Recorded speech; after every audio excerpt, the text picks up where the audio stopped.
This is a presentation of Northeast Streaming Sports.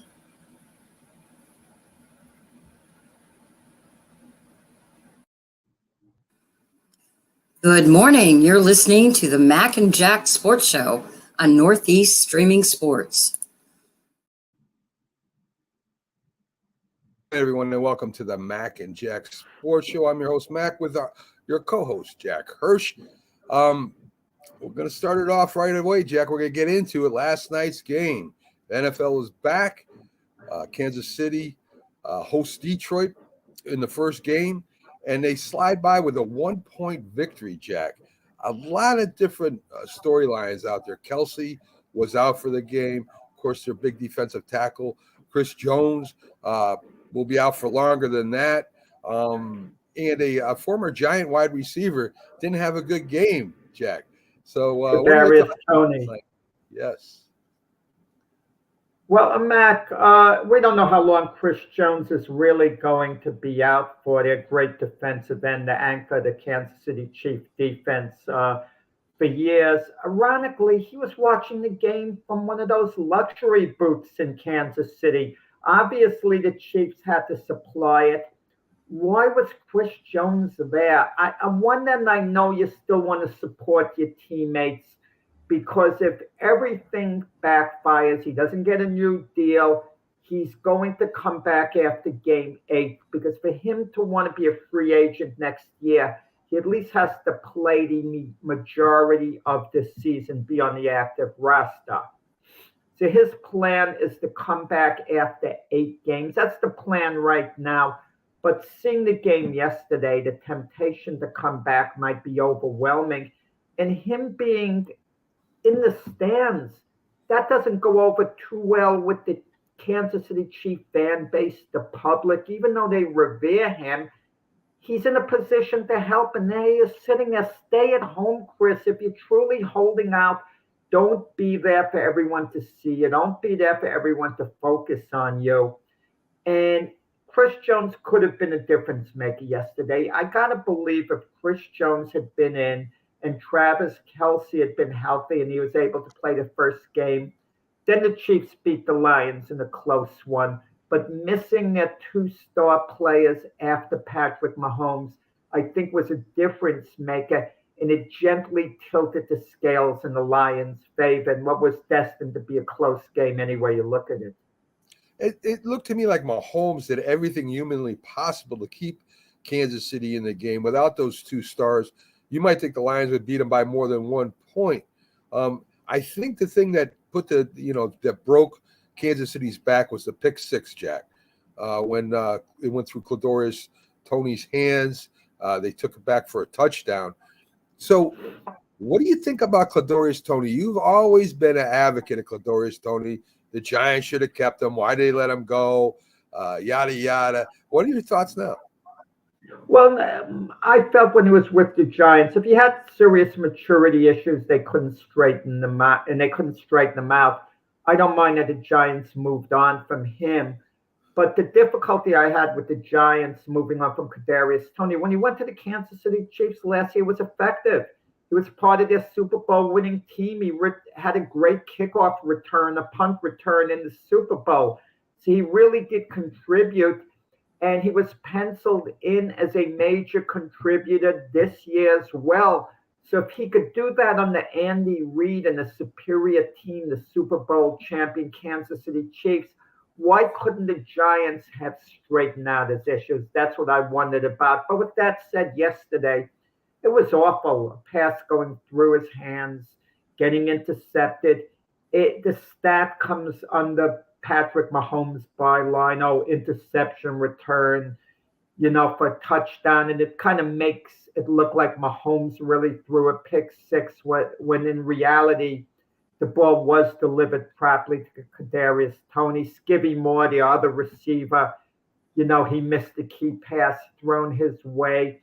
And Mahomes was doing all he reasonably could with what he has. And they don't have a great running game, the Kansas City Chiefs. They have Pacheco, who was a great story last year as a 7th-round draft choice, having a really good year for the Chiefs, standing out in the Super Bowl. but it's a new year. And in a way, you wonder, have the Chiefs gotten a little complacent? And it's hard to imagine that under a coach like Andy Reid, who's so innovative.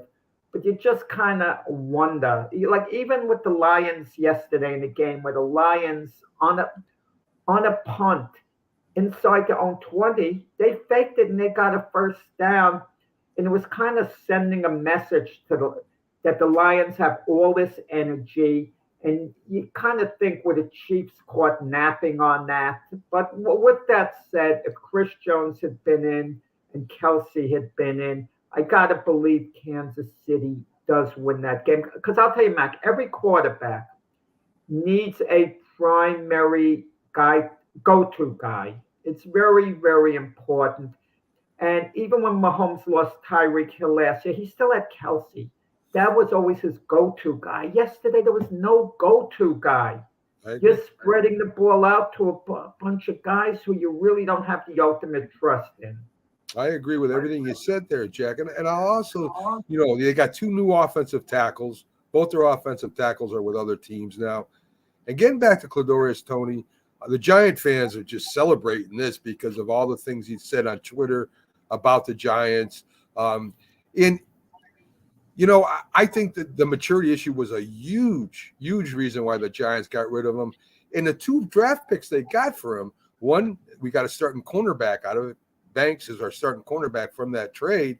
And the other one, we got Waller from it. We used him to get Waller from the Raiders. So it looks like the Giants came out on the winning end of that trade for no doubt. What Kadarius Toney has to do is sit at a table with the Giants, and when he shakes their hand, they'll see the Super Bowl ring on his finger.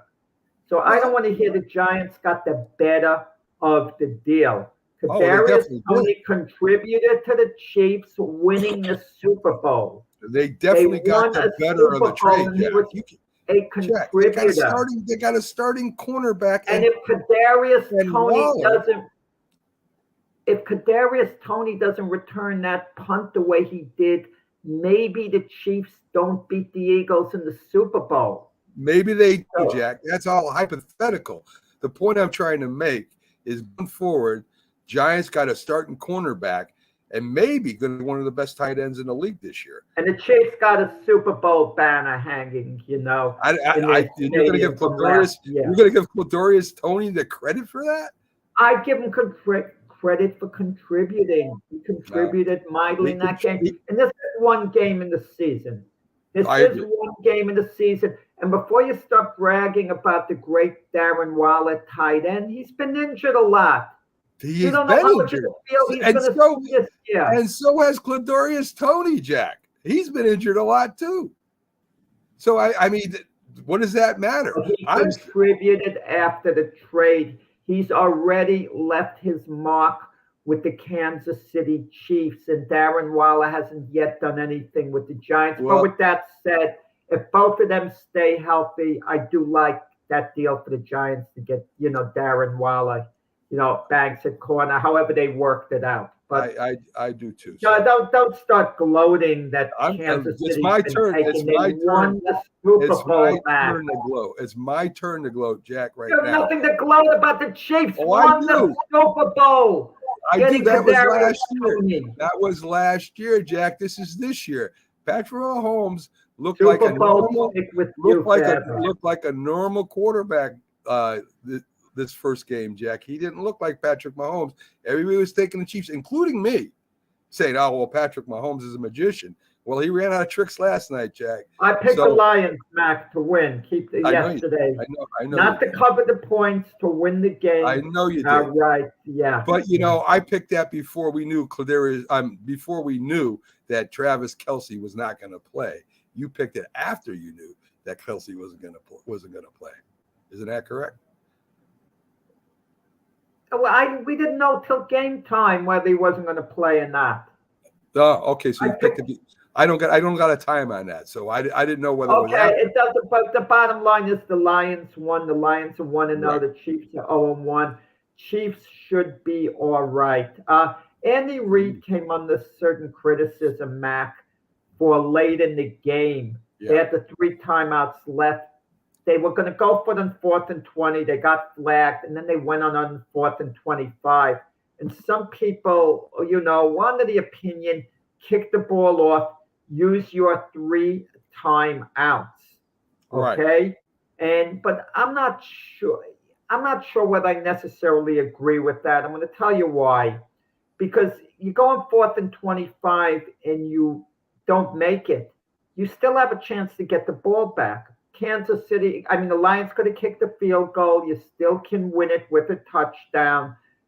So going with it, when they went on it in 4th and 25, didn't make it late in the game.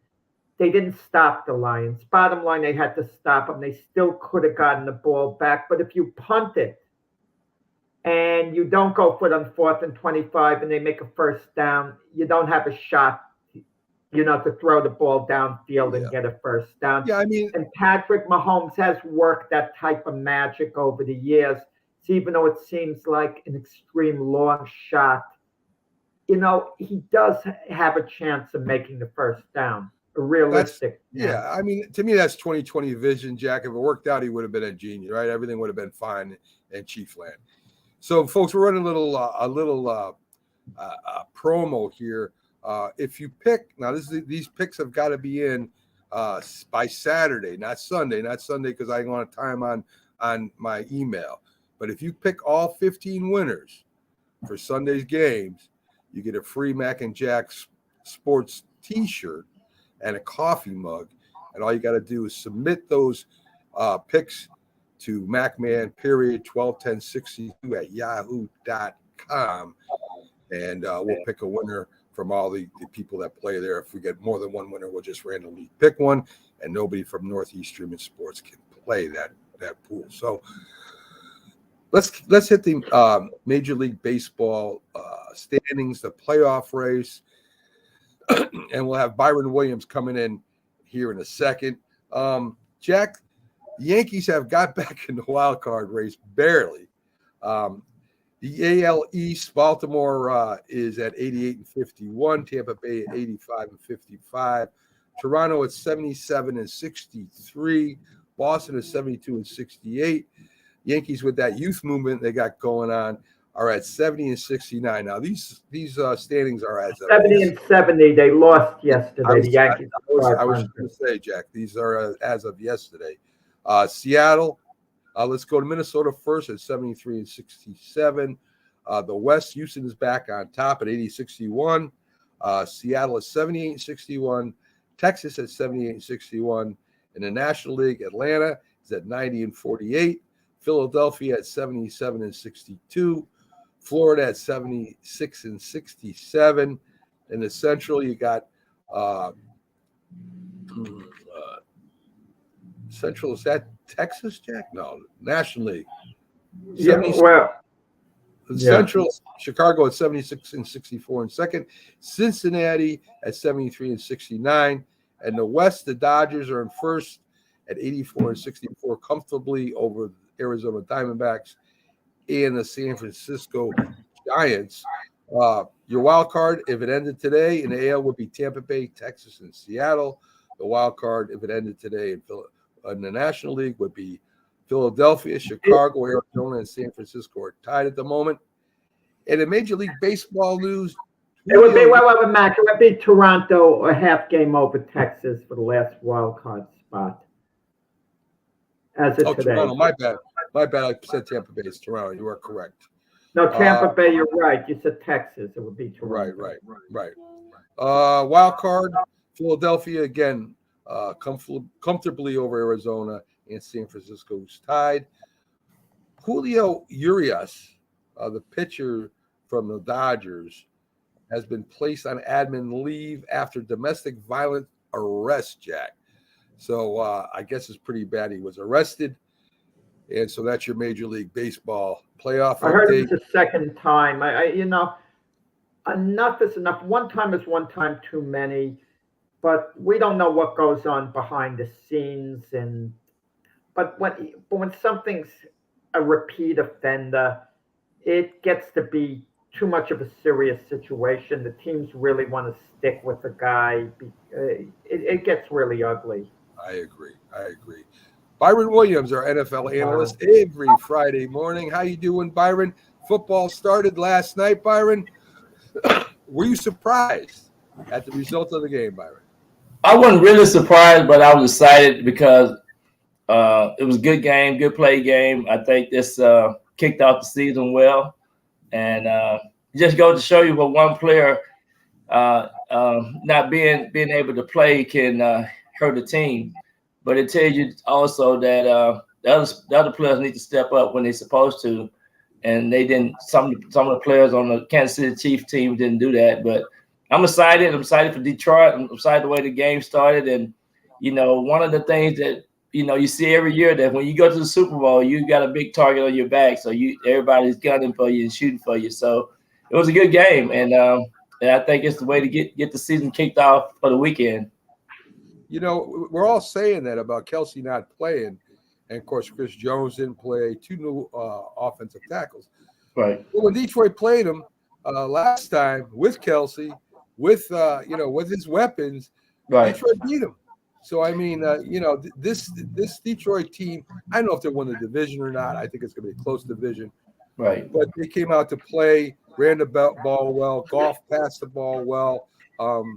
So, I mean, we could say that, but yet, before that, Detroit still beat Kansas City. Detroit is running away with the division, Mac. It's not going to be close. Oh, All your panel of experts who picked the Chicago Bears. I was laughing last week. I thought overreaction, Jack. Jack wins against Detroit, wins one game, and they're going to run away. I told you 2 years ago where the Lions were now going to be, that they were going to be Super Bowl contenders in 2 years. And here we are 2 years later, and they are. Oh, you believe one game makes them a Super Bowl contender? More than one game. They've been trending towards this. They're going to be a serious force. They're making a serious run for the Super Bowl. I'm picking the Eagles to get there eventually. But Detroit's going to the playoffs. They're going to win a playoff game at least. Oh, my God. And they're going to contend. There he goes, Byron. But they still got to beat the Vikings, I think. I think they got to beat the Vikings. And but it's going to be interesting to see what happened over there. And it all going to reflect back to being healthy, what players are healthy. But right now, the scheme of things and the way that Dan Campbell coach is exciting. What he have done for us putting pieces in place and things like that, it's going to be hard to beat Detroit for sure. They'll have a good team. I don't know about Super Bowl contenders, but they will play better this year than they did last year. Byron, Joe Burrows, highest paid player in the NFL right now, gets a 5-year, $275 million contract, $219 million guaranteed. Joe Burrows got hurt first year. He pulls a calf muscle this year. I don't know if that's the right move. I don't know if I would have paid him all that money, Byron. Well, I just think some teams are trying to lock up some of the players that they know they have to continue to build their team around. And I think that's good for Cincinnati. No more worries. And it speaks volume for the upper executive, to make sure that they want to lock him in and get him set to focus on winning games. And I think that's a good move for the team overall. I think a lot of teams need to start doing that more with the players that they know that they're going to be there for the next 2 to 5 years. I think eventually Burrow redoes his deal. I think he would redo it at the end of the season, especially if the Bengals win the Super Bowl. He'll want to keep Chase and Higgins, his receivers. Mm-hmm. So I could see this being the type of deal that's going to be redone. You're giving him the record-setting contract up front, but there are always ways to renegotiate and work things to keep certain players on your team. Absolutely, and that's what Tom Brady did. That that the Bucs are still paying him $30 million. So you see it now in this day that the quarterbacks go back and renegotiate. Aaron Rodgers did it.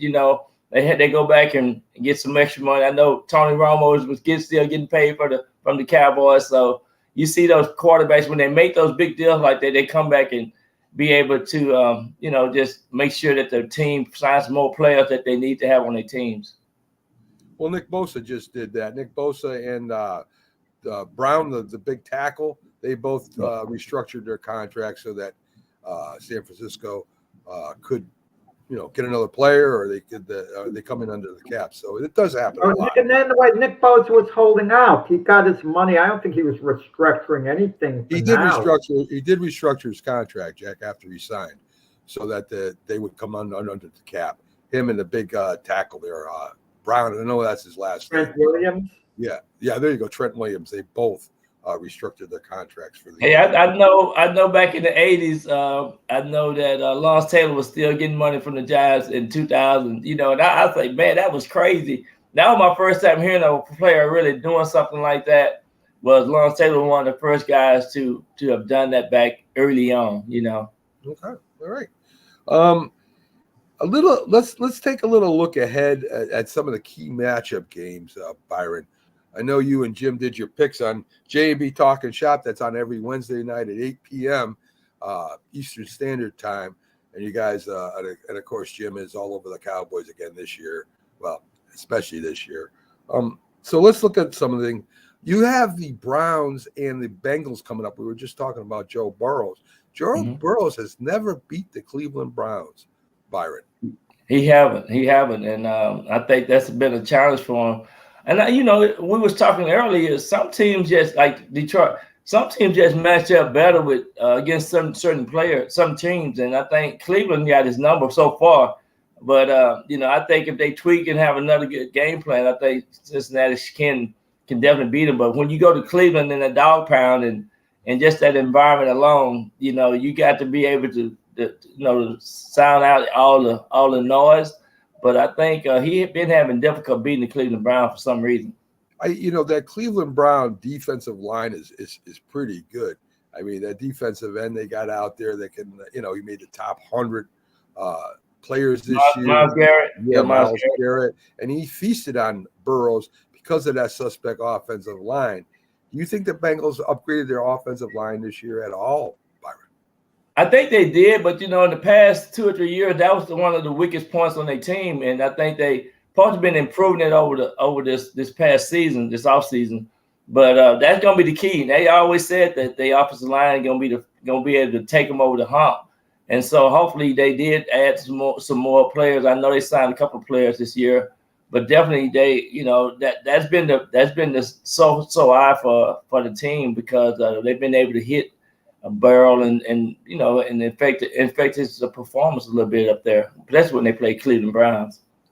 Well, Deshaun Watson hasn't lived up to what they traded for, signed Deshaun Watson to that massive contract. He really hasn't kicked it in yet, Byron. Is this the year that Deshaun Watson, starts going back to what he was when he first came in the league?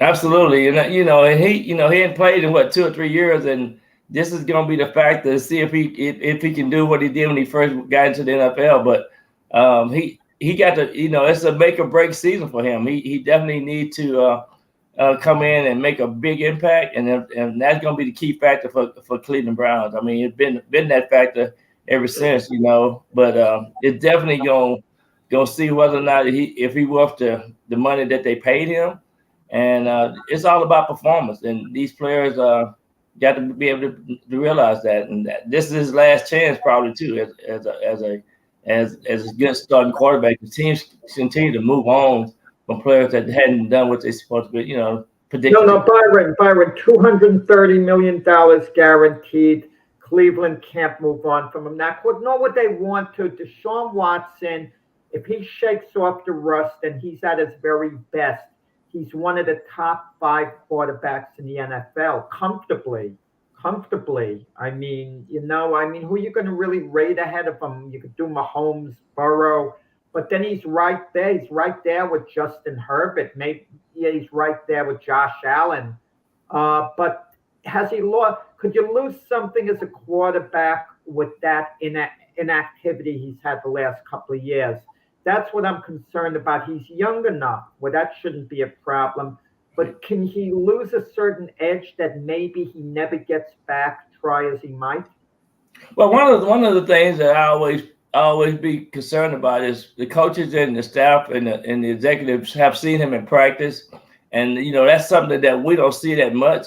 And I think if if that's an indication of what they know about what the expectation of him for his performance, I think that's what they got to base their judgment off of. And so I think his practice and things that he's been doing inside the building and some of the things that he do away from the team is the key factor for him. And I think that's what they know and they're concerned about. Because on the field, he gonna perform hopefully, and I think that's what they see, and more than anybody else. I think this game would dictate and see if he's really ready to be the same player. What's interesting, he has Elijah Moore, who came over from the Jets as one of his receivers. Yeah. And the Jets had big plans for Elijah Moore, and Elijah Moore had discontent because they weren't really using him as much as he felt they should have. But I always thought Elijah Moore had the potential of being if not an elite receiver, a top-of-the-line receiver. And if he really thrives with Cleveland with Deshaun Watson and Aaron Rodgers doesn't have a good number 2 behind Garrett Wilson, you're going to kind of wonder what the Jets were thinking. Yeah, and sometimes a new environment is help a player out too. So, and plus he got Amari Cooper there, and they got a good tight end. So they got some players that gonna be new to the scene this year, and we'll see what they do. But Cleveland, one of the teams that I'm like, man, it's gonna be a really exciting year to watch them play, because that whole conference, that North Conference, is gonna be awesome to look at and see what happens in AFC. We can't forget about Chubbs either. I mean, Chubbs is one of the best running backs in the league. They did. They did lose their other running back there that still out there at free agency trying to find a team, right. But that's what they depended on, and they did go to the playoffs with Baker Mayfield, and he's nowhere as good as Deshaun Watson was in his prime. So, I mean, if Deshaun Watson does play close to what he played like, Cleveland's going to raise a little cane over there in the North. They might even win that division if Deshaun Watson plays as capable of playing right now. Very possible. Yeah, no doubt, because that whole division is tough. I mean, they're going to beat up on each other, and the team that probably come out that division probably going to go to the Super Bowl. It's possible. Very possible. So let's take a look at San Francisco versus Pittsburgh. To me, this is going to be a big game. San Francisco's got to travel cross country, play the Steelers in Pittsburgh, which nobody likes playing in Pittsburgh. And Pittsburgh has upgraded a lot. Their defense, they added another defensive end. Their offensive line is very good, and it looks like their quarterback Pickett is becoming a better quarterback. I was all over him. I didn't think he was going to be that good, but maybe he proves me wrong this year. No doubt. I mean, just the good thing about him is he got confidence. I love his style of play.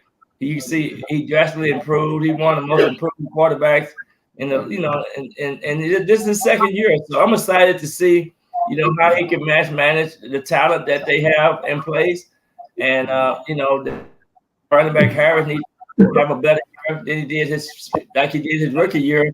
And I think they're gonna be off and running. They got one of the best coaches in the league. That coach ain't never been under 500. So Shanahan.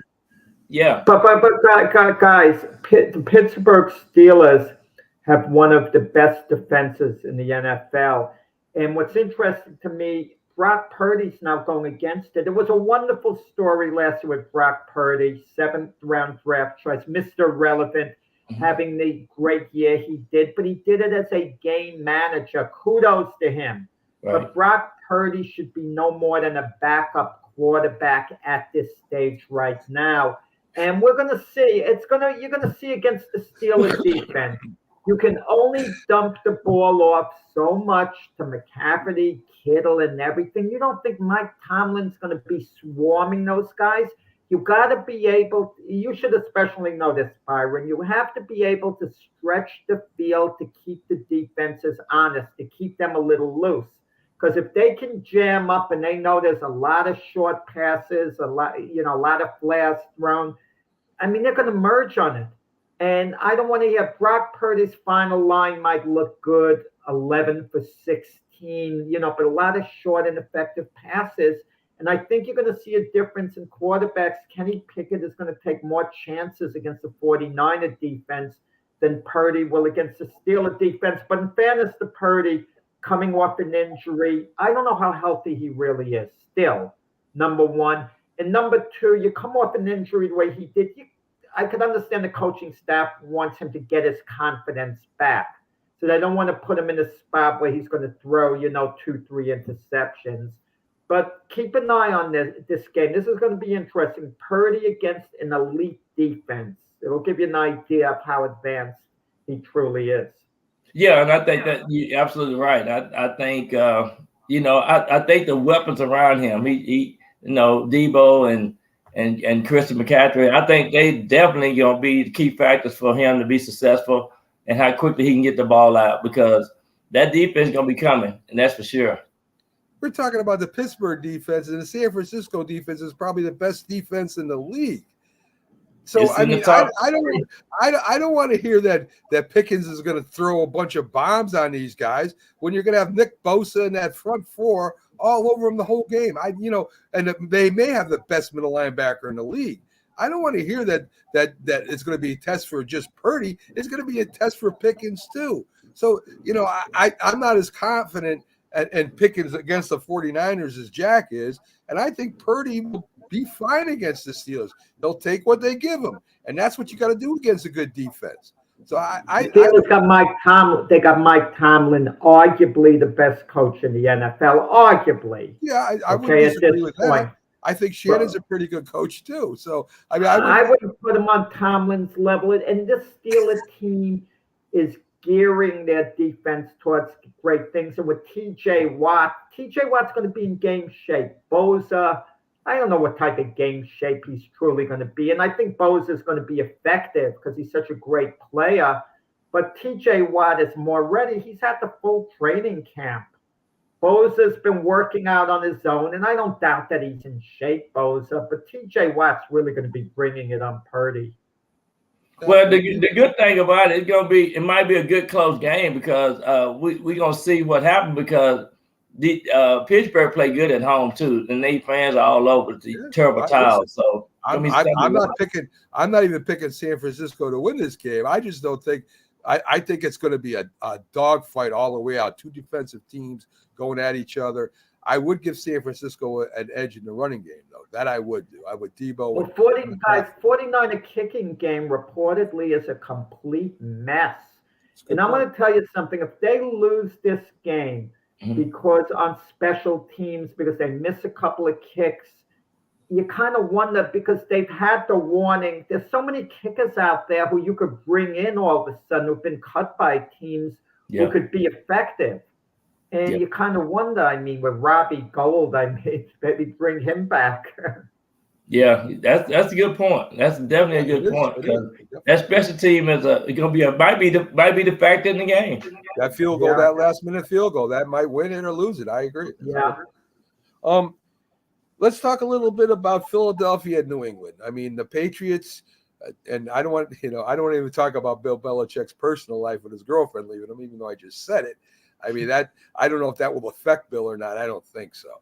But you got in Foxborough, you had the Philadelphia Eagles, Super Bowl runner-up last year, with one of the deepest teams in the league, no doubt. They can interchange people in and out of there like crazy, especially on defense. They got youth and veterans mixed in. They're aggressive. They're deep. What do the Patriots got? How do the Patriots match up against this Eagles team? I don't know, Byron. Yeah, it's definitely gonna be a hard game, but it'll be a good game. That's who you want to play. You want to play the best and kind of see where you are early on, and then you can make some minor adjustments, during the season going forward. And then Mac Jones can get in there and get comfortable. I think that's gonna be a key factor too, because these guys ain't hard to play during the preseason. So this is gonna be a good test to see if you can get the timing down. But it's always tough to play in New England. I don't care if you don't throw the records out in New England, but it should be a good game. I hope so. The advantage I see New England having is that their tight ends against the Eagles linebackers. I think they got an advantage there, and hopefully they use that. Yeah. Because it'd be hard to run the ball and throw deep on the Eagles. We'll see what happens over there. And to contain that Eagle offense, Patriots normally have a good defense. And we'll see how good they are right off the rip. Miami against the Chargers, Tua versus Herbert. Remember when they first came out, right? Miami took Tua. A lot of people said, well, maybe they should have took Herbert. And it looks like right now, anyway, Herbert was the better choice. Record-setting 4 years there, Tua being injured. Supposedly, Tua took jiu-jitsu classes to learn how to distribute his weight better. I mean, there's a whole thing going on here. Miami's a very talented team. Chargers are a very good team. They're playing in L.A. Right. Miami, again, is going to travel all the way to Los Angeles to play them. What's your thoughts on that game, Byron? Me and Jim be talking about the travel stuff. I think the travel gonna hurt Miami, but Jim say, "No, you said it ain't gonna hurt 49ers going on to Pittsburgh." I said, "Well, but the deal is, I think the Chargers is a different team. I think the last 2 years I've been on their bandwagon, and I just see the Chargers just cleaning out the gut, some of the mess out of their past. I think it's gonna be hard to beat the Chargers, but the Dolphins has got so much talent. It's gonna be might be the game of the week there. It's gonna be a good game. That might be. I mean, I wouldn't be surprised if this is the AFC Championship game. That's how good I think both these teams are going to be this year. Absolutely. Yeah, I mean, I would be surprised, but I wouldn't be shocked. I mean, I see both teams about 10-7. Chargers have the potential to go even like 13-4. I don't think they will. The Chargers, they just remind me of a dysfunctional team. All the individual talent. Like I said on the past show, these are the same players that had a 4-touchdown lead on a novice Jacksonville Jaguars in the playoffs. A novice Jaguar team who was just happy to be there, yet they blew a lead like that. Yeah. Something is dysfunctional in San Diego. You mentioned the Tua Justin Herbert comparison. I don't look at it as a mistake by the Dolphins taking Tua. He was the consensus #1 pick the year before. There was a term tanking for Tua, Right. thinking which team was going to get him. He fell to #5. The Chargers went #6. Obviously, if you had a chance and you were the Dolphins have a do-over, you take Justin Herbert. In large part because Tua's been injured. But when Tua's been healthy, he's shown the flashes that he could be great. But staying healthy is the big issue with Tua. Absolutely. Yeah, no doubt. Yeah. But I've been a Justin Herbert fan ever since day one, since he left the University of Oregon. And I just think this guy is a premier quarterback. He improved that in his first 4 years in the NFL, Yeah, I think he's outstanding. This might be that might be the game of the week, unless this one is, Byron. Sunday night, we've got the Giants versus the Cowboys, a rivalry since Tom Landry left the Giants to become the coach of the I don't know if it's Texans then or the Cowboys, whatever the team was named at that time. Yeah. That year, the only team they didn't lose to was the New York Giants because of what he knew of the Giants. So this rivalry has been going on since early 60s. Dak Prescott, they say, is under a lot of pressure. Daniel Jones might have to prove that, he's worth the contract he got. Saquon, finally playing. The Giants revamped wide receiver unit against that Dallas secondary. Our young defensive backs against their wide receivers. It's going to be a very interesting game, Byron. I'm gonna sit there and watch every play, and I just think it might be the game of the week. That Sunday night game, and going up to the Meadowland will be really, really nice at MetLife, and I just can't wait to see what happens because I'm tired of hearing about these Cowboys down here in Dallas, and it's time for the Giants to kick their butt. I told Jim, don't look at the last 2 or 3 years. Nobody care about that. I think the Giants are ready to play, and I think it's gonna be a good time to see what Dak Prescott is gonna do. And I still say you got to let these guys get a couple of reps during preseason, and they set some of these players out the whole time. But But I think it's gonna be a good physical beat 'em up game. Right. I think so too. I think it's going to be a nail biter, perhaps coming down to the last play of the game. Yeah. I think it's more important for Dallas to win this game than the Giants because I think the mindset in Dallas, if they should lose to the Giants, there's going to be so much anger. You get the feeling this is not a happy Jerry Jones going into the season. You get the feeling Dak Prescott is under tremendous pressure more than Daniel Jones. The Giants can lose a close game and they'll say, okay, it's one game. We'll come back. The fan base is going to be very relaxed in New York, New Jersey. But if Dallas should lose to the Giants, a team that's certainly capable of beating in their division, there's no way they could put any type of spin on it that wouldn't be ugly. And I think, I could see Jerry Jones at some point in the season doing the unthinkable if Dallas gets off to a slow start and actually firing Mike McCarthy to try to give the team a joke. I think this is kind of a different Jerry Jones this year. That's my sense. What do you think, Byron? Yeah, I agree with you. But I know it's an urgency, and he already have indicated that if they don't go to the championship game, then his expectation of this team have been really worn off. I just think he's expecting this team to go all the way to the top, and that's what the expectation are. And if anything else happened that's not what he expects during the season, he's gonna change the whole coaching staff. Maybe during mid-season. I mean, I think that's the expectation here because he's expecting this team to go really deep because of the things that he had brought in with Brandon Cooks and all those and the way the defense is looking. So I think that they're expecting high hopes. But I think they're going to line up and play some good defense. They line up and play good defense. It's going to be a good game to watch.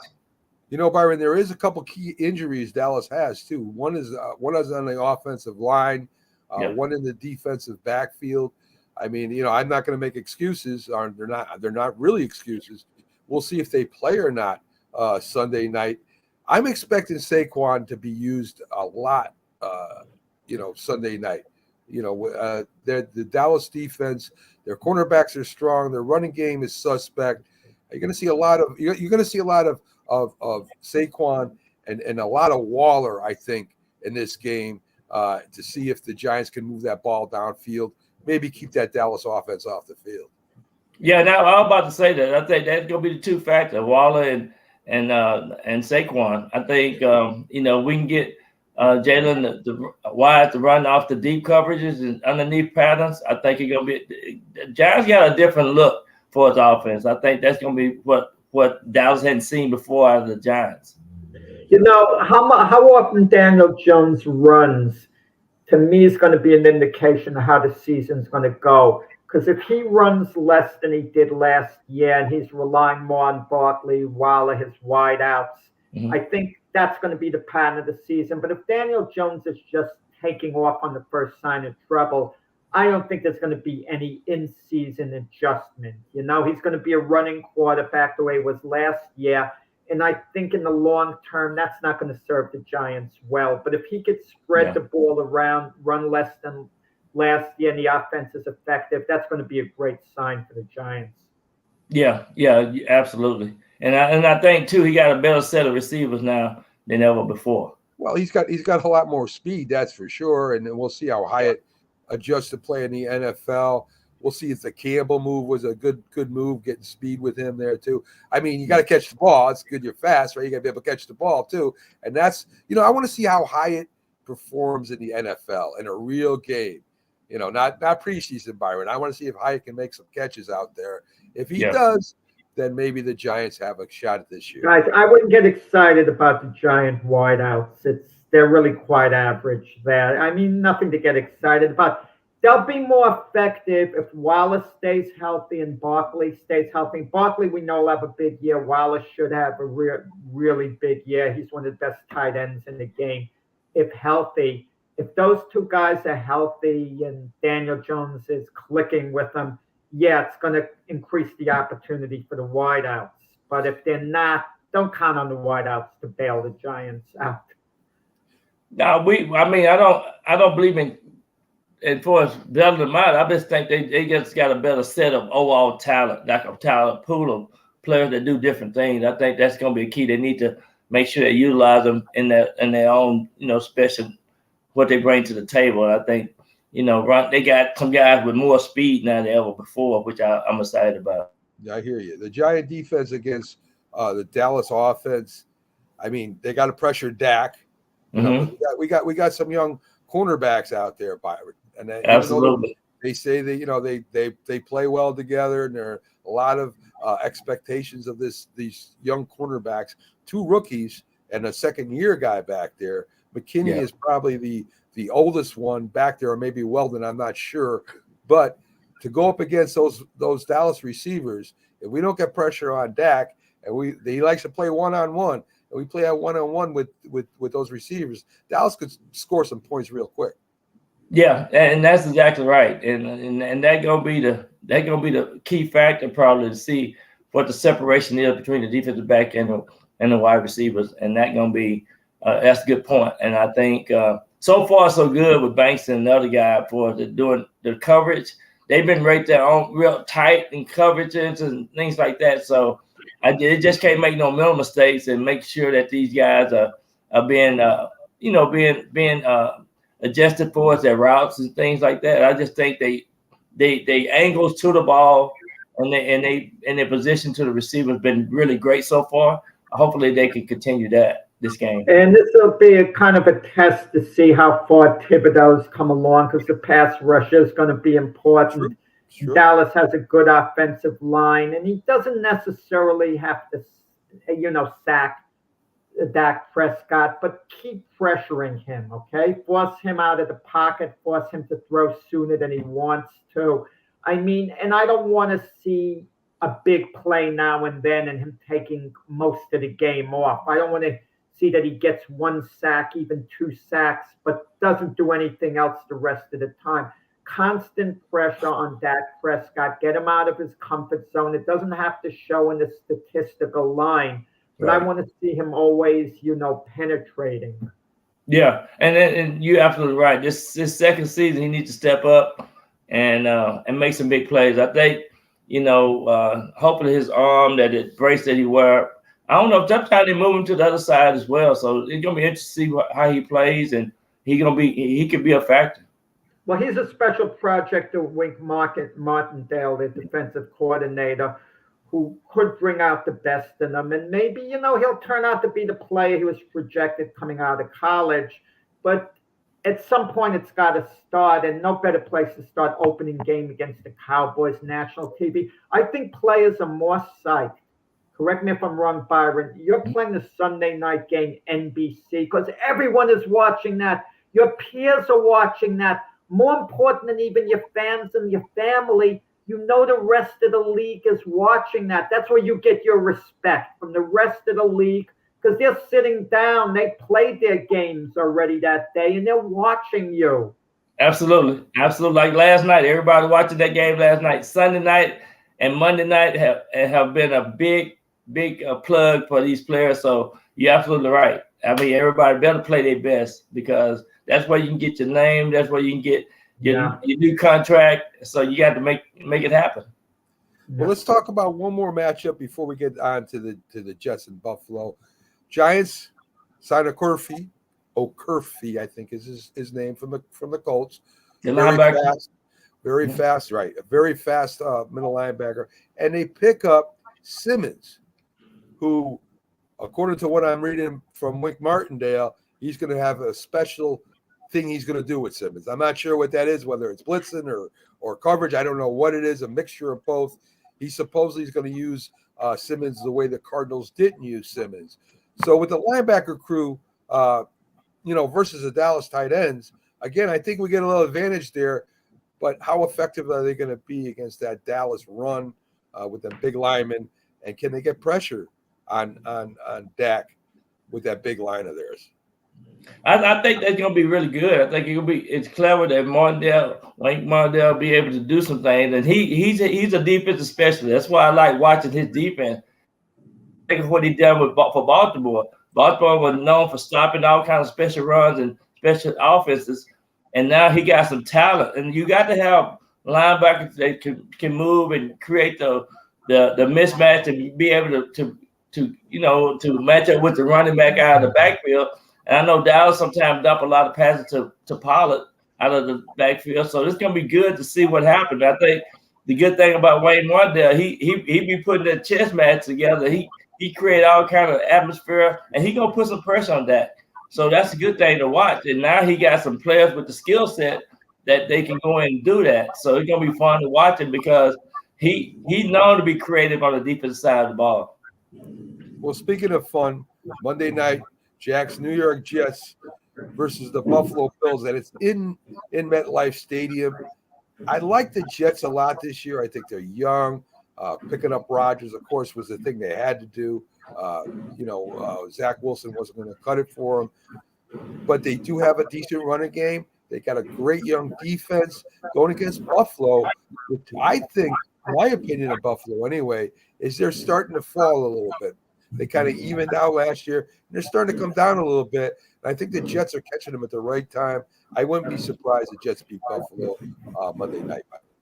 Yeah, I'm predicting the Jets to beat them. I just seen a little bit more out of the Jets than ever before. I think Aaron Rodgers is the key factor. I think, you're only good as your leaders, and his expectation is way beyond what these players have ever seen before. For us receivers, we can see them being more focused now. And I think, looking at the Buffalo Bills, I think they got a couple of players that's selfish. I think you got to play this game with a team mindset, and you just can't say me.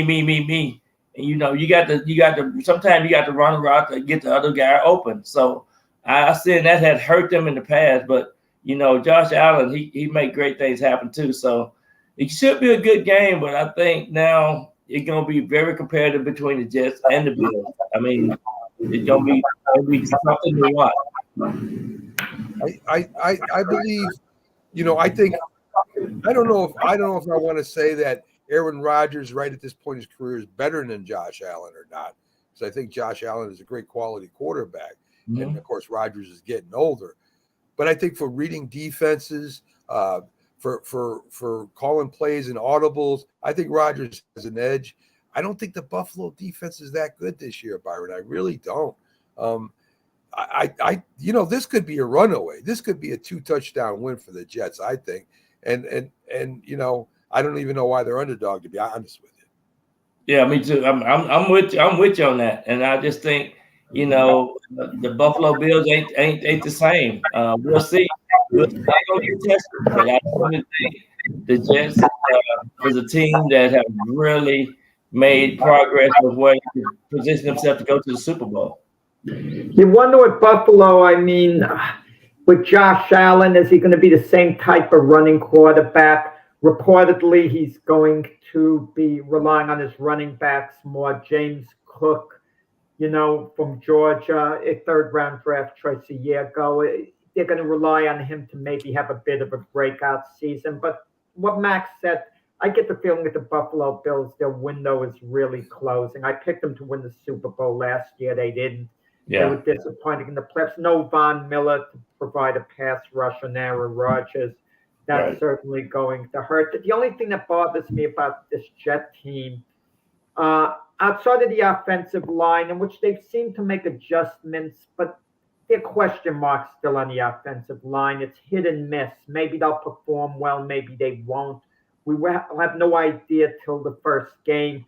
And if Buffalo's getting a big pass rush on Aaron Rodgers, it's not going to bode well for the coming season, especially, with Von Miller out. But he doesn't have like a major number 2 target, a receiver, having Lazard, Cobb, the other guys,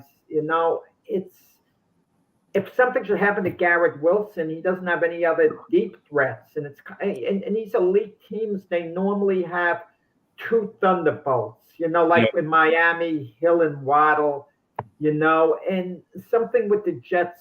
I would have liked to have seen them get like in a number 2 receiver, who is a real deep threat. But maybe I'm nitpicking.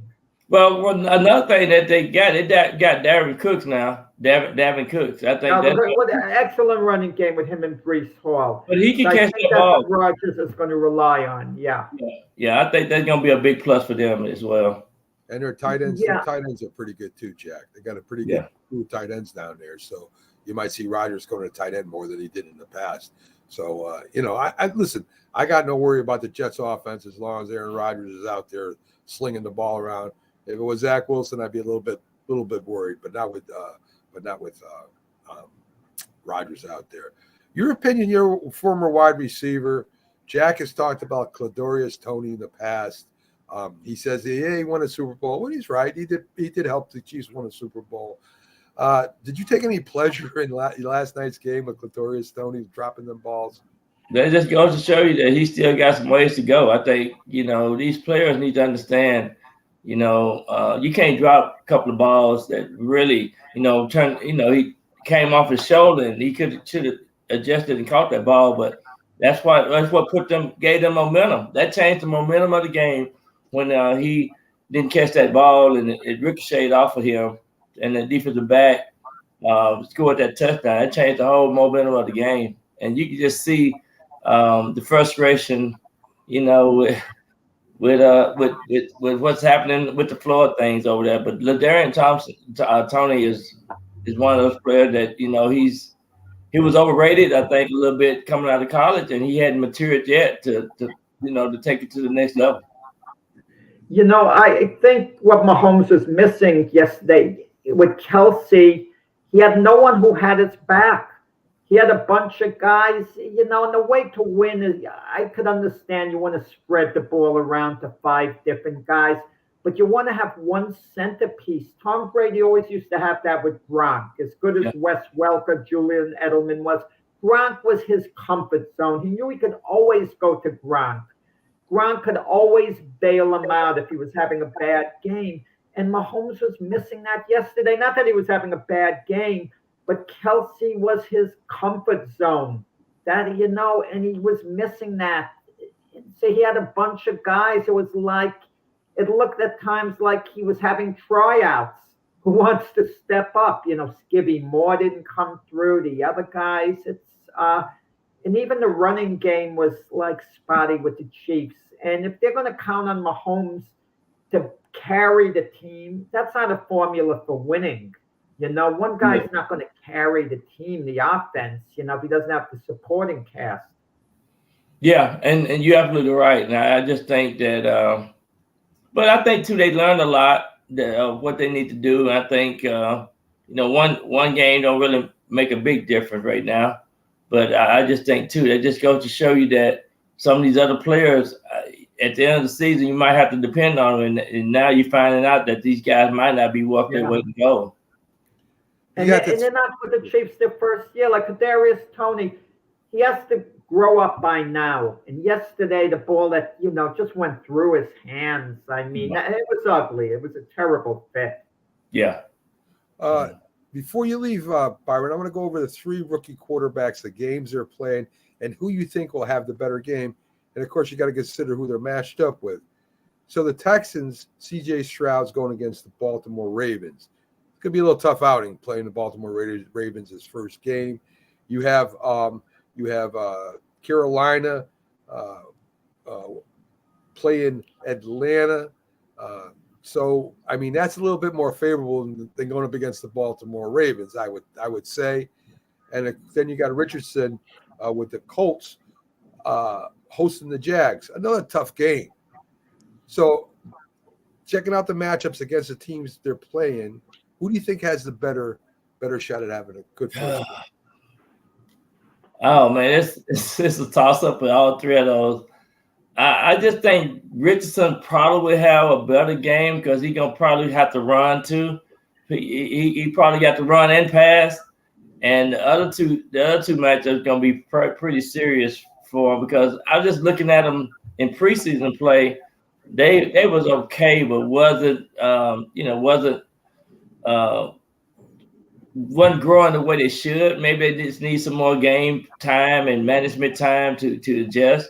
But I'm thinking Richardson probably be the guy that probably had a better game because he got to do more. He don't have Taylor back there as a running back as well. And And so I think that he's gonna have to run the ball more. So for his passing and running, I think Richardson gonna probably be the better of the three. CJ, I don't know if he's gonna make those adjustments or not, but you know, if you look at Houston and the Texans, they've been playing hard football the last 2 years. They just haven't been winning games. But now they got a new coach, so we'll see. I think Richardson will be the guy that probably be the better of the three.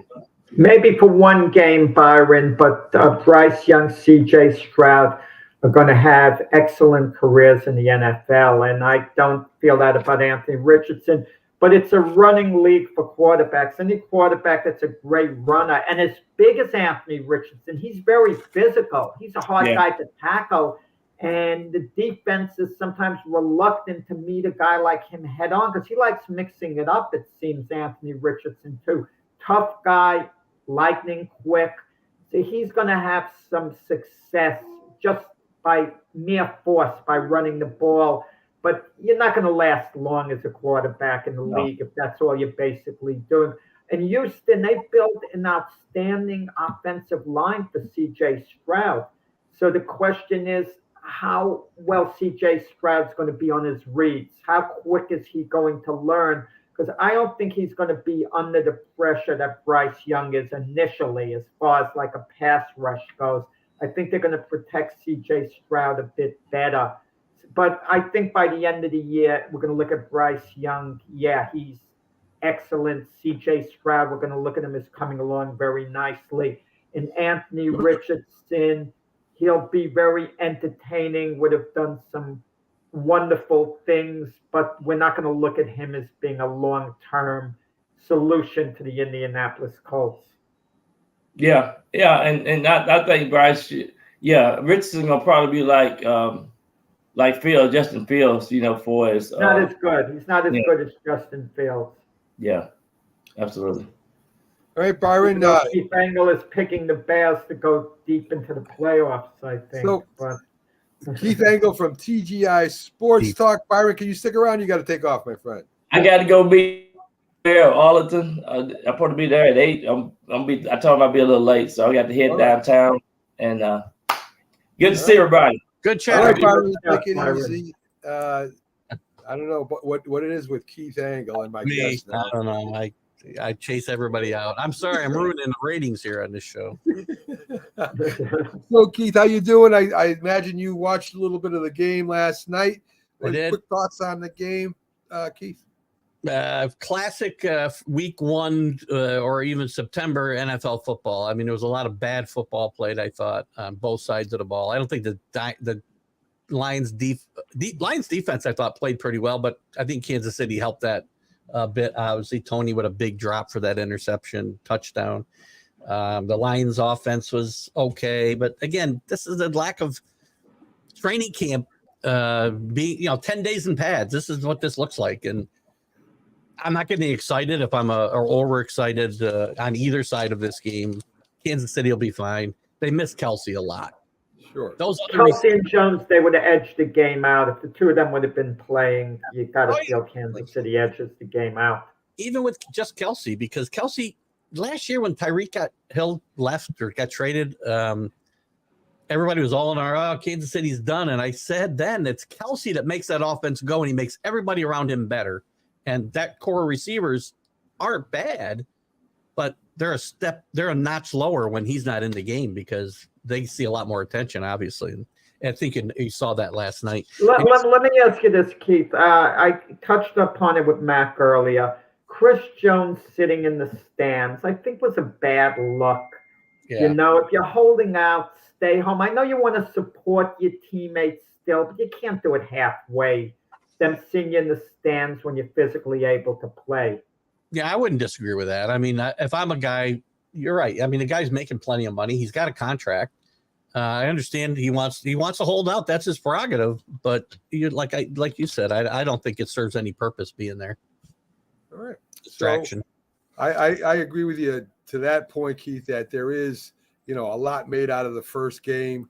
If it was a division game, maybe That's like 2 games. The Giants versus the Cowboys, Buffalo against the Jets. That's Yeah. like winning or losing 2 games because of being a division game. But I really don't think it's a big deal. It's overreacting on both sides. I agree. Not a division game. It's not even a conference game. So at the end of the day, if Kansas City is anywhere where we think they are, this won't matter at the end of the year probably at all. I agree with that. So let's quickly go over to baseball here with the New York Yankees. That youth movement seems to have has sparked the Yankees a little bit, especially Dominguez playing center field, been playing out of his mind. They lost last night, but it seems like they're going to finish out the year with these kids, Keith, and they're still alive for a wild card, believe it or not. I don't expect it to happen, but it's good. It's fun baseball again over in New York. Yeah, they're 7 games back now, so I don't think that's going to happen with last night's loss. So I doubt that'll happen. But again, as I said before, all summer long, it's not just the fact they were losing, but they were playing boring baseball. Besides, now there's a renewed energy. You can feel it watching the game. You can hear it in the crowd a bit.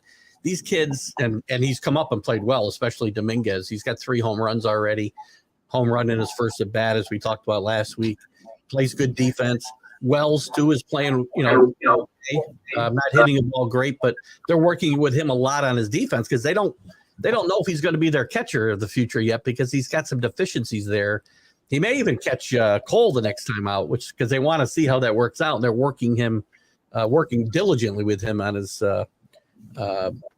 handling of pitchers and defense in general to make that happen. So I think this is what we want to see. We want to see them build around Dominguez and maybe Wells and certainly Volpe and Peraza and Judge, obviously, and then fill in the holes. Do it like stop just going out and getting pitchers like Rendon, who showed again last night how bad he is. And start building up from the farm system and then filling in the needs like the Astros do, like the Orioles did. These teams didn't build the way the Yankees have tried, or the Mets have tried to build in the last few years. So I like what I see. All right. And I'll agree with that. Now, I will have one disclaimer. We have seen a lot of flash in the pans with the Yankees over the years. Kevin Moss and Shane Spencer and Dan Pasqua. Tons of guys. Okay, if you mentioned Wells at catcher, I don't think catcher is a position of urgency for the Yankees. The guys that they have, Trevino, Gauchiaka, you could get by with them next year. They're fine because around the league, you don't have big hitting catchers. As long as they're good defensively, you kind of get by. Look, even your guy, Gary Sanchez, plays the majority of the game as catcher for the Padres now, to give you an example. So. Shows you where that's why the Padres are in last place. I'm sorry, they are because Colorado's there to hold them up. But you're right. There are some good hitting. Real Muto. There are some outstanding hitting catchers out there that still play good defense. So if you get one of those, you're lucky in today's game. That's for sure. So Keith, let's dive into college football. You got some interesting games coming up. We'll take a look at the top 10. And just to let everybody know, Notre Dame is number 10. My Fighting Irish has broken the top 10 again. Let's take a look at Texas at Alabama. That's the first time I've heard you say "my Fighting Irish." I didn't know. Well, I've been a Notre Dame fan since I was a kid, since Joe Theismann. So I go way back with those guys. Texas versus Alabama, interesting game. Keith, could Alabama possibly lose this game? They could. I don't think they will because the game's in Tuscaloosa, and I think they'll win at home. Steve Sarkisian still has yet to win one of these big games as a coach. He'll be playing a lot of these games starting next year if he makes it to the SEC, which I have my doubts he will. Alabama's got some issues at quarterback, issues at wide receiver, but Nick Saban finds a way to get things done. I think Texas will win. I think Alabama will win another close game here. Yours might be the key here. If he can really go off on this Alabama defense, Texas, that's going to be Texas's chance. So we'll see. Got nothing to judge these two teams on yet because they didn't play anybody last week. So they did not.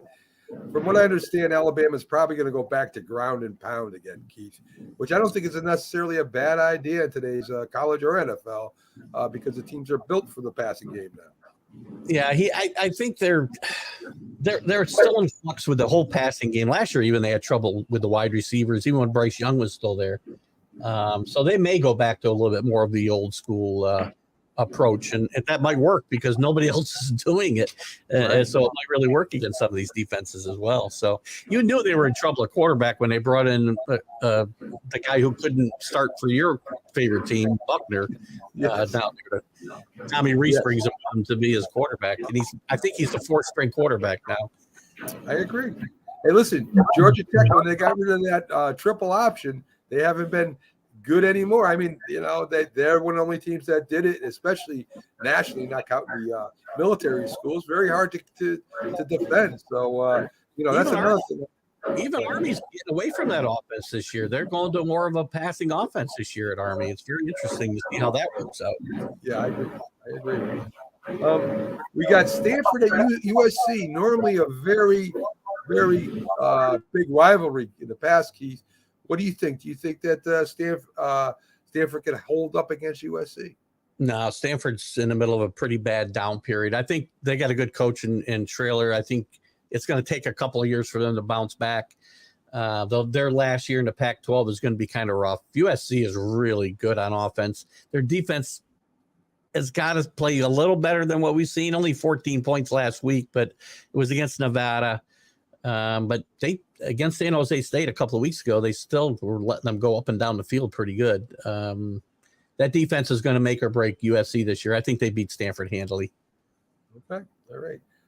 Southern Miss versus number 4 Florida State. Is that even a game, Keith? Doubtful, unless there's a huge letdown on Florida State. Florida State's really good. I'm really high on this team. Well before the other night, I picked them to make the playoff and win the ACC. So I think they'll probably win this game handily. Okay. Austin P. Thank you. Against number 9 Tennessee. What college? Where are they from, Keith? Tennessee. They're in Tennessee. It's a small college. They do play Division I football. So all these schools. I mean, even Middle Tennessee State, who played Alabama, they play in Conference USA. So they're playing, Division I football. But it's not a game to be. This game's in Tennessee too, so this will get ugly early. Are you saving, Mac, the biggest game of the weekend in college football? You saving that for last with Keith? I think you know where I'm headed. I know where you're headed, but we're gonna stay in the top 10 first, Jack. Tulsa versus number 8 Washington. Washington wins easy. Washington's really good. They beat a really good, or a good at least, a Boise State team at home. They just thrashed them by about 40 last Saturday. I think Washington might be the class of this Pac-12. I think this is the team that might have the best chance of getting to a playoff. The problem with the Pac-12 and the playoff system is they're going to beat each other up. Oregon, USC, Utah, Washington, even Washington State and Oregon. Oregon State. They're all really good. And you're not getting out of that conference undefeated, and that's going to hurt them come playoff selection time. I think we got Delaware versus number 7 Penn State, Keith. Another great classic traditional rivalry. Penn State can show up with no quarterback and win this game. Yes. So, Jack wants to get your opinion on Colorado versus Nebraska. I'm going to tell you, if Colorado wins this game, Deion Mania is going to take off the same way, kind of like with Tim Tebow. We're going to have that repeat. The momentum is going to build. And if Colorado actually contends for playoff position, this would have been one of the greatest coaching jobs in the history of college football. What would it say about Deion? Deion Sanders would have to be rated as one of the great coaches. And again, consider how bad Colorado's been all these years. Yeah, and if he can elevate coach in the history of college football. He can come, listen, he'll have. It's 1 year, Jack. Jack, it's 1 year. I think 1 year means a lot. Look, if Bill Parcells hypothetically took over Colorado and turned the program around, we'd be saying what a genius Bill Parcells Bill is. Parcells has a record, Jack. Bill Parcells is a Super Bowl winning Dion coach. is That's not the developing it. same thing. That is Look not what he the did same thing. Look what he did at Jackson State, but now Colorado, taking a big time school who's been playing so poorly year after year, and if he can completely turn it around in 1 year, no other coach would have been able to do that in all likelihood. Look, Keith, would you talk some sense to this man? I will say this, and don't judge all my comments on where I start. Deion Sanders is a good football coach. When he went to Jackson State, I thought it was a joke. He's a good football coach. He's smart. These kids, he's a good motivator. I don't think he's a great X and O guy. I really don't. I think he's got guys that do that. But he's a really good motivator. That's a big win for the program last week. It gets everybody excited. They could go 3-0, Nebraska and Colorado State the next couple of weeks. I still think they could lose one of those games as well, by the way. Even if they go 3-0, I don't have them going better than 6-6 because they're going to have 2 losses before the end of September. So they're not contending for any playoff spots this year. They got USC and Oregon at the end of September. They're not winning either one of those games. They won't even be in either one of those games, in my mind. Now, Chief, remember with Tebow, the way it took off. They were winning game after game on a thread. Yeah, the team was pretty good. They won a playoff game. They had a run. That's what I'm saying. Colorado's not winning any national championships. But if they could have a run towards the playoffs, contend, make a push towards it, the momentum's only going to build up. The excitement's going to build. It's going to be the biggest story in sports. You're absolutely right about one thing. What if they go to 3-0 after Colorado State on the 16th, going into Oregon, at Oregon, by the way, the hype will be humongous. Yeah. College game day will be there, but they'll get killed when they go on the field. Oregon will wipe the field with them. Their run defense is not very good. Shamir Sanders played a great game at quarterback last week. He's not a Heisman contender after one game against a bad TCU defense. According to Jack, he is. Mac. I want to remind Keith, Mac, what Deion Sanders said, and it applies to Keith Engle. Deion Sanders keeps receipts. So he keeps receipts for things that are said about him, like at this point of the year. Well, that's good. I'm glad he keeps receipts. Yeah, he's I got a lot of uncashed receipts over here.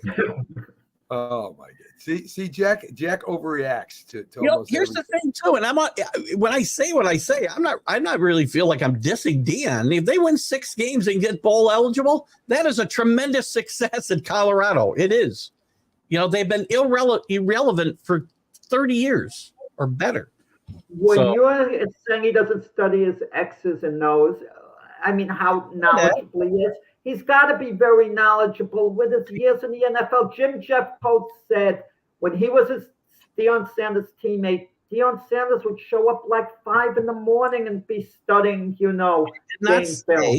He wasn't a good X's and O's guy. I said he's a good football coach who's a great motivator. I don't think he's great with the X's and O's. I think he's got guys that focus on that, which a head coach should, number one, right? That's what you hire offensive, defensive coordinators to do. And then you should be having the last say and on game plans and individual plays. And I think that's where Deion what Deion does. He excels in the personal relationship thing too. He teaches discipline as well. Hard to believe that he would do this. He benched his own son last year before the championship game that Jackson State played in. So for being 5 minutes late to a meeting, he's not a clown out there. I'm not saying that. He's a really good football coach, but this team's not ready to compete, go 10-2. I'm reading the Pac-12 message boards. They got them 10-2, 11-1.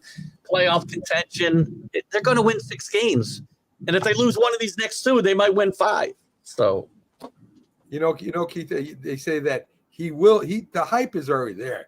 I don't think the hype can get any more than it is. He's doing commercials. That's all you see on Twitter and Instagram and Facebook is Deion Sanders. Me and Jack will debate something about that tomorrow. So that's a little tease. But listen. to motivate, to be a great motivator is very important as a head coach. I know that. You've got to be able to motivate everyone and individually to get the most out of them. That makes a lot of sense. I don't care if he was there 5 a.m. Every player I heard of now is there first to leave, first there, last to go. There's no guy that says, "Oh, I'm 10 minutes late and I stay for a couple hours and I leave." I've never heard that about a player in the NFL right now. So that doesn't mean nothing to me. He was there, film studying the receivers he was going against. It wasn't for X and O's. It was to study and that's what you're supposed to do. That's a good point. That's what you're supposed to do. So hey, take nothing away from Deion Sanders. I'm glad that he has a motivated team. That's his job. That's what he's supposed to do. Exactly. And hopefully have a good year. I ain't got nothing against Deion Sanders. Huge overreaction. This team before the season, again, preseason rankings are what they are. We haven't seen anybody play. But they're ranked anywhere from the high 50s to the mid 80s, depending on what poll you're looking at.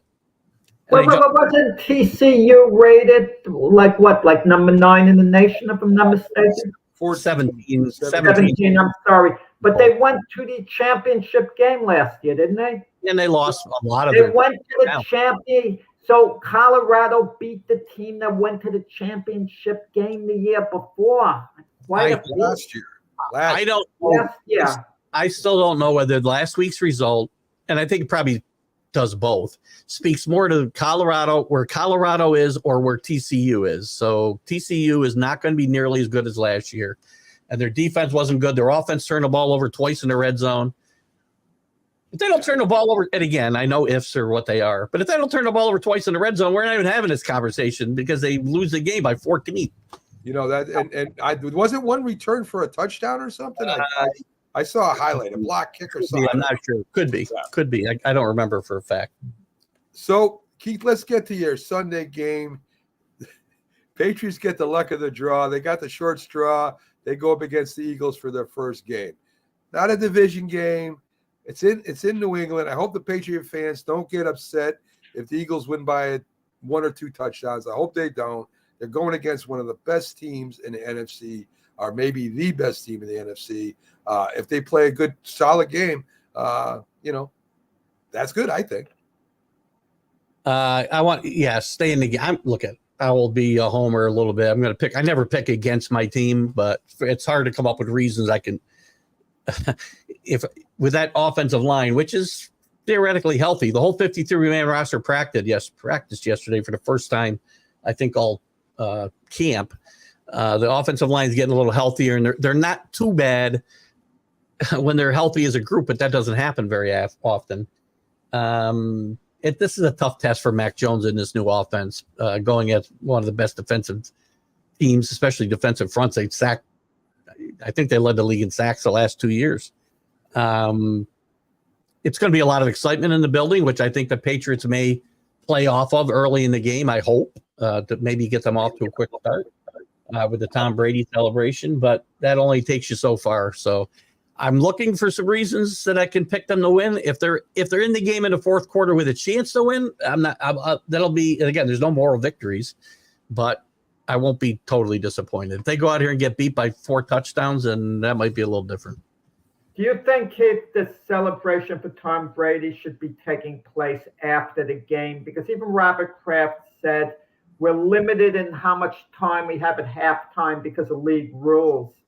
And maybe they should have just had the big hoopla as soon as the game was over, because the people in New England would have stayed for that. They weren't going to leave. Yeah, but think about if they do get beat badly, and apparently the Philly sports guy probably thinks they will. If they get beat badly, what's the mood in the stadium going to be for that celebration is going to be a little muted, and I don't think they want that. So I would not have done it after the game. I'd done it before the game, maybe. Good morning to Pags, the Philly sports guy. He's in his green. It looks like he's in Philly face today. Looks like he's going to be in green all weekend. Yeah, that's exciting. Yeah, I had an appearance first thing this morning on a local radio station, and I just wanted to jump on before things got crazy, because I am leaving to head up to Boston in a few hours. Interesting. Pags, let me ask you real quick before you got to go anywhere. If you're the Patriots head coach, you step in for Belichick, what do the Patriots got to do to beat the Eagles? What can they do? Slow the game down tremendously. That's what they're going to have to do, and really figure out how to put pressure on. I'm going to say I don't want to say the offensive line, but like more or less like the edges. I would really start to go after.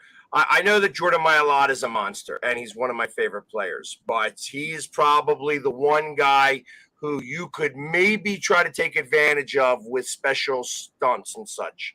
And I think that's where I would go. I would focus a lot of my energy on that side and try to get pressure on Jalen Hurts and just make sure that you're covering the receivers. I know that that's going to leave a lot of the running backs. I think that you're going to see a lot of plays from the running backs and such, because I think Belichick is going to do that. But I think, and then just wait till 39 seconds off the play clock before you snap the ball. The offense has got to take 2 minutes, even for a 3 and out. They have to take 2 minutes off the clock and just be very slow and methodical if you were going to have any chance of trying to win this game. The Patriots do have a good defense, a good linebacking crew. I mean, that's possible that they do that. I think the Patriots may have an advantage, tight ends versus your linebackers, Pags. That's where I think they might have an advantage.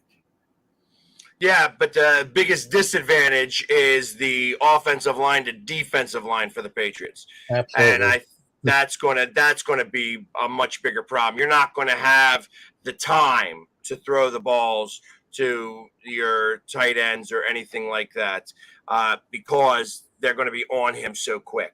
And I think that's going to be the biggest problem. So shotgun, and maybe it might be the first time that you actually see like the old, I guess like the almost like a wishbone, like a shotgun wishbone formation to give 2-man protect for Matt Jones against that offensive line, and then just only have three guys going out, because I think you're really going to need to protect Mac Jones if he's going to have any opportunity to win this game.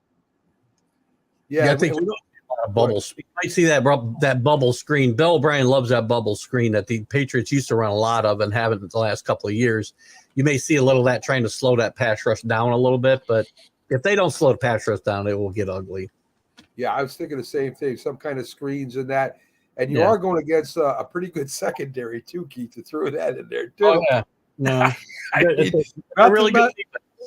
not meant to pile on or anything. So listen, I hope it's a good game. I know I'll probably be watching it, and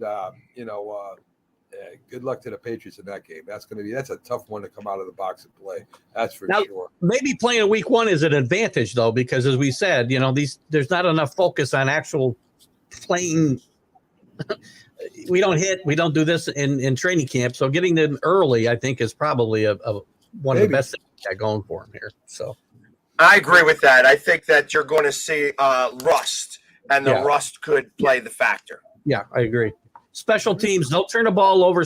They need good special teams play, and they can keep themselves in this game. But that's what I'm hoping for.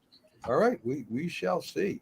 So you're going to be live from when you come on Sunday. You're going to be live from New England at Pags. Get you at that title gate or whatever. That is correct. Right, I will be on location, and I will still. I'll either be in. I should be in Boston at that time because it's a 4:00 game, so I may not even be painted up yet. But I will be in Boston, and then we're going to bus over at around 2:00, 2:30. Pags, in halftime, is your Eagle contingent going to be applauding for Tom Brady? Are you going to get on him unmercifully like you are the rest of the Patriot team? Hey, listen, you know what? The one thing that I personally, I respect greatness. And the one thing that you could say about Tom is that he has been the standard on which great quarterbacks now are going to be figured on from here on out. And to reach that status above guys like Joe Montana, John Elway, Johnny Unitas, when you start to put the upper echelon of quarterbacks in the mix, and you say that this guy is better than all of them, you got to pay a certain level of respect for that. That being said, am I going to be, super excited for him? I could care less. But I mean, I will show the respect to Tom by yelling 41-33 every time I can. Oh, not 28-3. I thought you might be on 28-3. Well, I wasn't part of Atlanta. I'm not the Atlanta sports guy. I know. Now, Falcons, Eagles, they're all. I can't keep these birds straight. No. So Pags. So yeah, we'll have the Sunday football show, folks. We have Pags, Keith. We're gonna have a lot of guests. We got like 6 guests coming in. It's gonna be crazy as heck. We'll even be live at Washington. We got Commander Nash, a super fan for the Redskins, or I should say the Commanders. We'll be live tailgating there. Stan the Man will be in. So it's gonna be a really fun show Sunday. So that should be really interesting. Guys, I got to jump. My meeting just started, so I got to jump, but we'll see you Sunday morning. All right, Keith. Thanks. Don't ruin our stadium, all right? I'll do my best. All right, Keith Engle, again with TGI Sports, talking Patriots, college, and the New York Yankees. The Phillies, Pags, what do they got to do with their pitching staff? They got plenty of power, plenty of pop in their bat. What do they got to do? What kind of rotation do you think they got to set up to be effective in the playoffs? It's a tough one. You need to the aces, the guys that are supposed to do it, need to start to do it. And that's been the issue. Lorenzen, since he's gotten here, he threw the no-hitter and then has not been very good afterwards. Nola has been sporadic at best. I actually was a proponent of possibly trading Nola at the trade deadline, just because I thought you could get something for him. I thought that another team could actually give us something worthwhile, and it would be a rental for another team where we could maybe get something that of some use. I knew that they weren't going to do that, but I thought that might be a good idea for them. It's going to be hard. It's going to be hard. I just feel like the pitching is going to be the tough parts of this, and they got to start to put it together to be able to get anywhere close to where Atlanta's at. I agree. And the Dodgers have really been coming on strong. So that's going to be. Yeah, Pax, is there real sense in Philadelphia that the Phillies are serious World Series contenders? They actually did. It's easy to forget they're the defending National League champions, not the Braves or the Dodgers.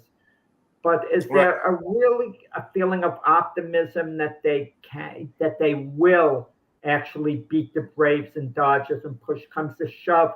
Are the fans in Philadelphia kind of resigned? Well, anything can happen in the playoffs, but they're not as excited as you think they'd normally be. No, I think quite the opposite. I think that they're watching this team start to come alive. And as the weather starts to cool, this team plays better. They like playing better in colder weather. So I feel that the city and the fan base really believe in the team. And I'll be honest with you. I mean, it's a shame that it's set up this way, but it's going to wind up being that the Phillies are going to play the Braves in the NLDS as long as they remain the number one wild card, which I kind of believe they're going to. So they're going to wind up having to play the Braves in the NLDS, and that's a 5-game series. And that kind of makes me a touch nervous. I like a 7-game series against the Braves this time around, different than last year where we were able to take them out of 3 out of 4. I don't know that it's going to be the same way this time around. Any chance of any kind of player coming up, Pags, pitcher or position player that could add to the Phillies' chances? Not that I know of. The only person who they keep announcing as being the guy in the farm system who's doing so great is Cody Clemens, who has already had his cup of coffee up here. And I'm sure he will be part of the playoff roster because Right. it'll be worthwhile as an extra bat. But I don't really see anybody in the pitching ranks that are going to make any bit of a difference. I haven't seen any games in September. So, and this is typically when they would start to call people up. So Yeah. I have to really, I'll hopefully they do have somebody, but the one guy I thought would have been able to come up right around this time was Painter. Of course, he got surgery, so he's not able to anymore. So, as college football goes in Philadelphia anyway, at Penn State, Pitt is really not in it that much anymore. Penn State is really the team that has been thriving, at least in the top 10 and making, getting close to the playoffs. What's your prediction for Penn State this year, Pags? Do you think they get close to the playoffs this year? Beat Ohio State first, and then we'll talk about playoffs. All right. Okay. You always say that. And it's true. They got to be Ohio. But they haven't been able to beat Ohio State. It's like Franklin. And I'm not a Penn State fan. So, I understand they're in my state. And because of that, because there's no really college football in Philadelphia, short of Temple, that Penn State does rule the roost here. That being said, they just, Franklin just cannot seem to win the very, very big games. And that means beating Ohio State and beating Michigan. And until he can do that, I don't think it matters whether he makes it in the playoffs or not. Because if you can't beat Ohio State or Michigan, how are you going to beat the likes of Georgia or Alabama? Well, Ohio State isn't as strong as they were the last few years, Pags. They have little problems in Ohio State. You might be able to beat Ohio State this year. It might be a good game where you guys have a shot at beating them. I don't know if you guys are going to be able to beat Michigan this year, but maybe Ohio. Well, and the one good thing about the Michigan game is that they moved it from Ann Arbor to Detroit. So that's going to be played at Ford Field rather than at the Michigan Stadium, which I think is a mistake for Michigan. I think Michigan should have absolutely had that game in Michigan, and the fact that they're not is only helping Penn State. Okay. All right. So there you go. That's pretty much all the Philly news. I heard something about the Knicks trying to get Harden or something like that. That's a bunch of rumors, and they better not even go that route.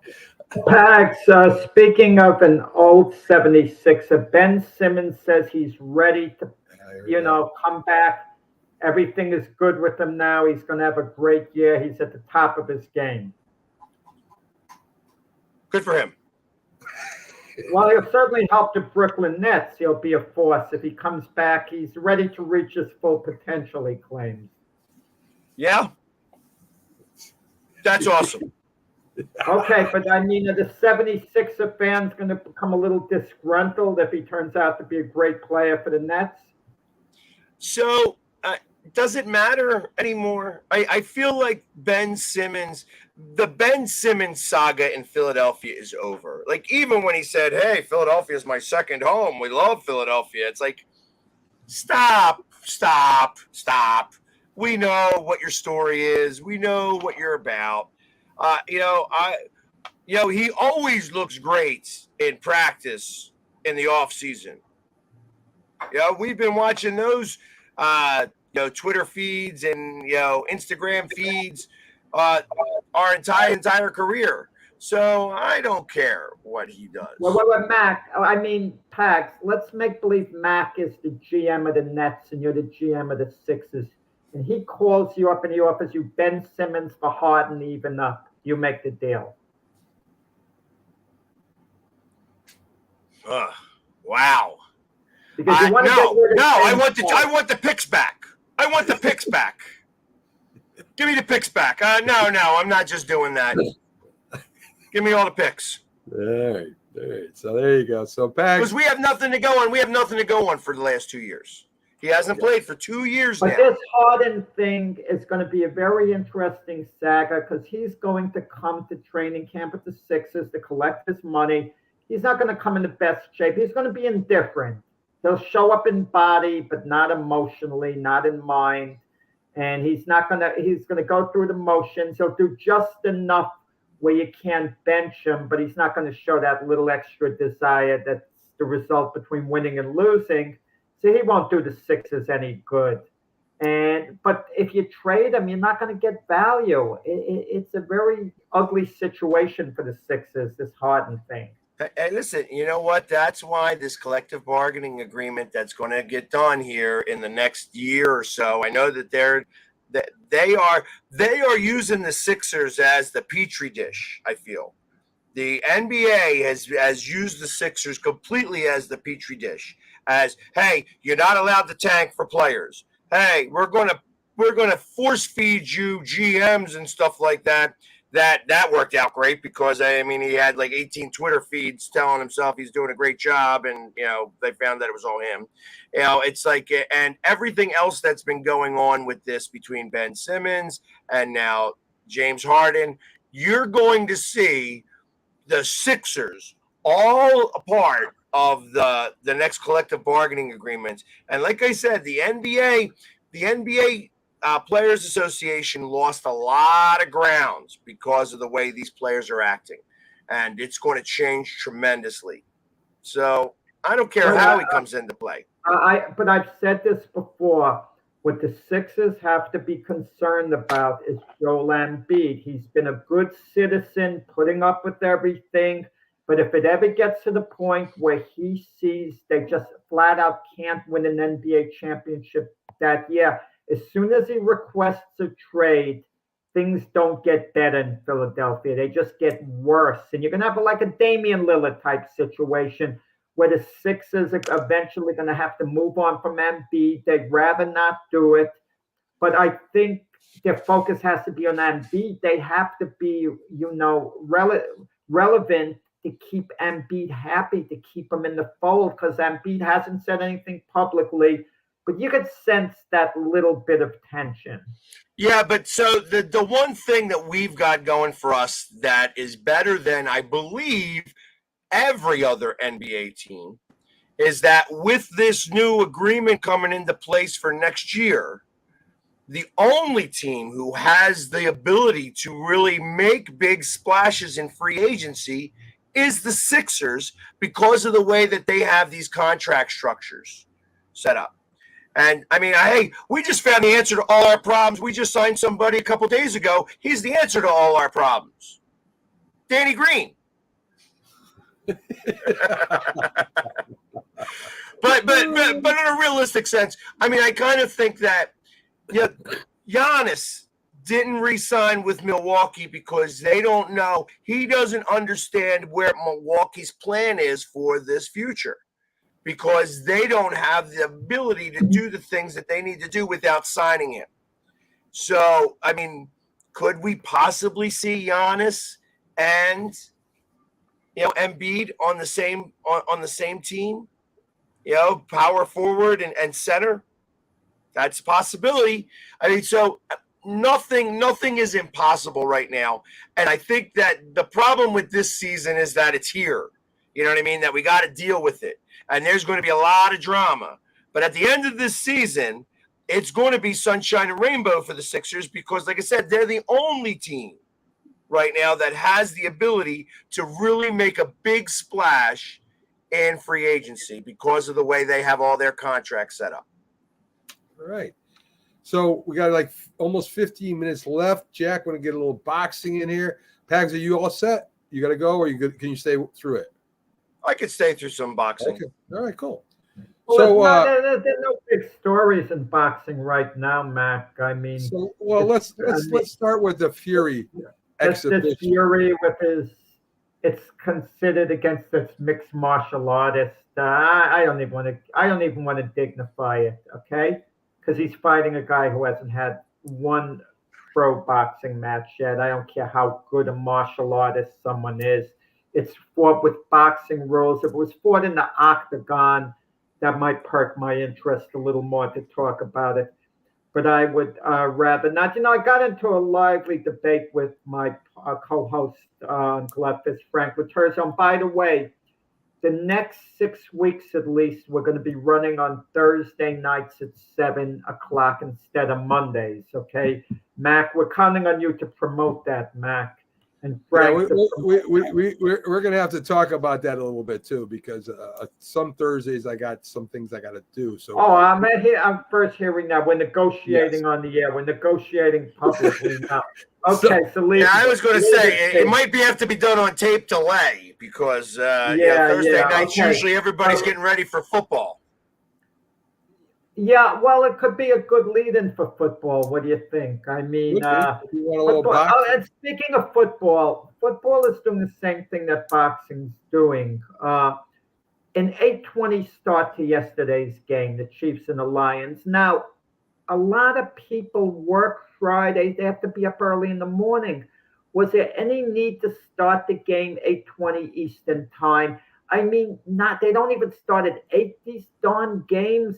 Should it realistically be starting 7, at least 7:30? I could understand you start the game 7:30. It's going to end a little after 10:30. You might keep the audience, but come on. These darn games ending somewhere around close to midnight. It's unfair to the people on the East Coast that, have to be up the next morning to work. And why is the NFL doing this? I don't get it.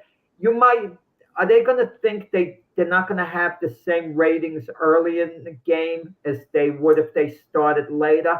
But I'm curious what their ratings were at the end of the game, whether they lost people because on the East Coast, at least, because the darn games are just ending too late. And unless it's your team, are you going to be as motivated to stay up to the very end? Now, yesterday happened to be a very good game with the Lions and the Chiefs. So they had people stay up, and that's what's happening with boxing. I'm at a Deontay Wilder fight at the Barclays Center, and the main event is beginning 12:23 a.m. Beginning. So what's my motivation to be there in person? Imagine the fight goes the distance. By the time I get my car, I travel back. That's when people like the city likes to do construction at that time, making it take an alternate route, and they end too late. I don't know. Pags goes to more sporting events than I do, actual sporting events. And leaving by car, you seldom get back when you want to get back. I mean, and I'm not complaining about it if it's a day game, a 1 o'clock game, okay. But if you're getting the Monday night game and you're getting the Eagles playing, you're getting all that traffic, and by the time the game ends, isn't that a little bit of pain in the butt, Pags? I mean, I guess if you're like geriatric, I can imagine. I understand where that problem comes from. That being said, I'll be honest. Starting the main event after midnight is ridiculous. It's like, come on now, because I'll be honest, half of the people in the front row don't even show up until the main event.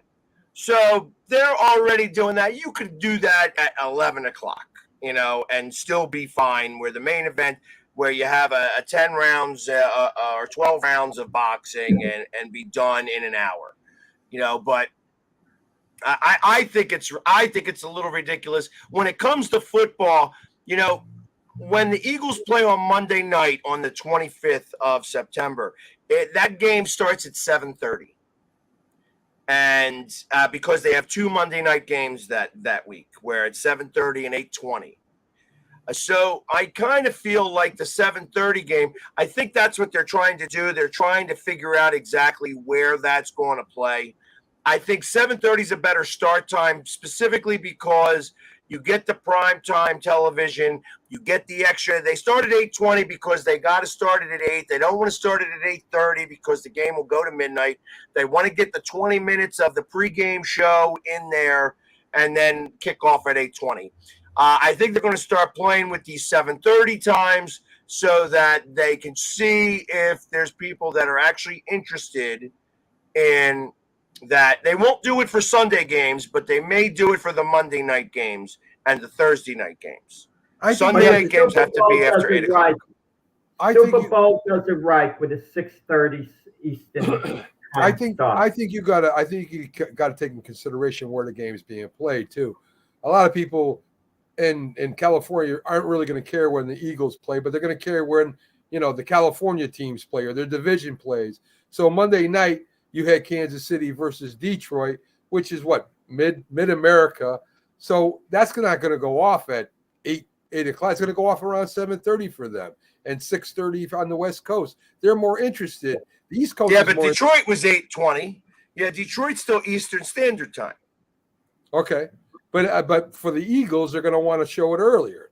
They'll want to show it at 7:20 as opposed to 8 o'clock at night when the West Coast would be more into it. I think it's going to have something to do with where the teams play and where they're at too.